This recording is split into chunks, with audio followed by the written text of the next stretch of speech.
राधा रानी के भक्त की कथा। एक बार बरसाना और उसे आसपास के इलाकों में भीषण अकाल पड़ा। वहां रहने वाले लोगों और साधु संतों को भोजन की बहुत दिक्कत आने लगी। अकाल के कारण चारों ओर हाहाकार मच गया। अकाल के कारण लोगों को उन गांवों से पलायन करना पड़ा। बरसाना में एक संत जी रहते थे। उन्हें भिक्षा में जो मिलता उसे पहले राधा रानी को भोग लगाकर फिर स्वयं भोजन ग्रहण करते थे। अकाल के कारण भिक्षा मिलना भी बंद हो गई और उनकी कोठरी में पड़ा सामान भी समाप्त हो गया। परिस्थितियों से विवश होकर उन्होंने बरसाना गांव छोड़ने का मन बना लिया।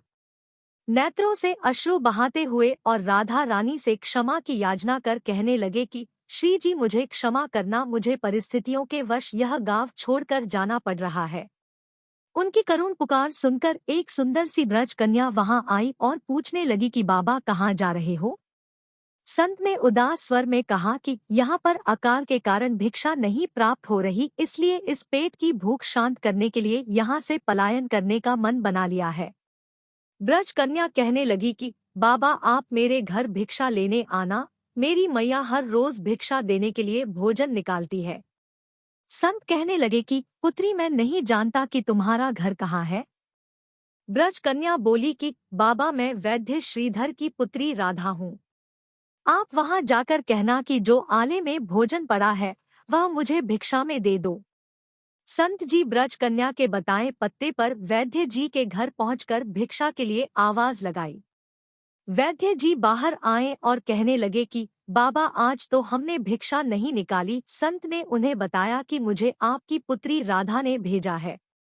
उसने कहा था कि माँ ने आले में भोजन रखा है। वैद्य जी ने आश्चर्य से संत जी को बताया कि मेरी पुत्री राधा की मृत्यु तो कई साल पहले हो गई थी। वैद्य जी ने संत के कहने पर आले में देखा तो वहां पर भांति भांति के भोजन रखे थे। वैद्य जी की पत्नी कहने लगी कि मैंने तो कभी भी यहाँ पर भोजन नहीं रखा। वैद्य जी जान गए कि यह श्री राधा रानी की कृपा है।